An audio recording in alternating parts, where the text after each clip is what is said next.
अगर मैं आपसे कहूँ कि एक ऐसा हॉस्टल रूम है जहाँ जो भी रहता है वो ज्यादा दिन तक जिंदा नहीं रहता, एक ऐसा कमरा जिसे कॉलेज प्रशासन ने 10 साल पहले बंद कर दिया था, लेकिन एक दिन एक नए स्टूडेंट ने गलती से वही कमरा खोल दिया और उस रात हॉस्टल के सीसीटीवी में जो रिकॉर्ड हुआ उसे देखकर सबकी रूह कांप गई। ये कहानी है राहुल की, जो पहली बार अपने इंजीनियरिंग कॉलेज के हॉस्टल में रहने आया था।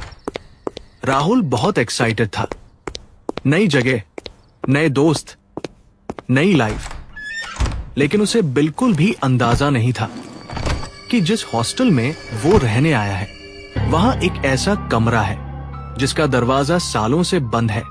राहुल जब अपने रूम की चाबी लेने वार्डन के पास गया तो वार्डन ने उसे रूम नंबर 217 दे दिया, लेकिन जब राहुल वहां पहुंचा तो उसने देखा 217 के ठीक सामने एक और कमरा था जिस पर मोटे अक्षरों में लिखा था रूम 218 डू नॉट ओपन। उस दरवाजे पर जंग लगा ताला था और ऐसा लग रहा था जैसे सालों से किसी ने उसे छुआ भी नहीं हो।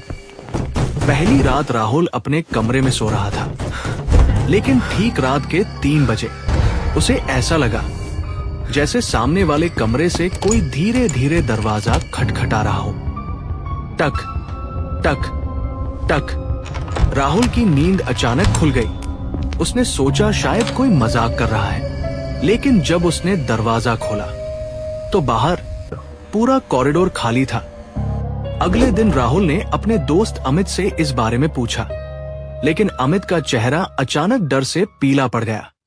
उसने धीरे से कहा, भाई उस कमरे के बारे में मत पूछ, क्योंकि जो भी उस कमरे के बारे में जानने की कोशिश करता है उसके साथ कुछ बहुत बुरा होता है।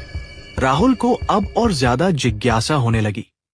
उसने हॉस्टल के पुराने चौकीदार से पूछा।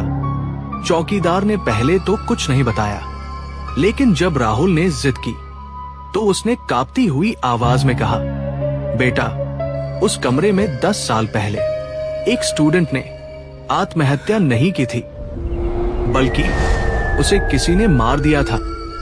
उस रात राहुल सो नहीं पा रहा था क्योंकि सामने वाले कमरे से फिर वही आवाज आ रही थी, टक टक टक। लेकिन इस बार आवाज दरवाजे से नहीं बल्कि दीवार के अंदर से आ रही थी।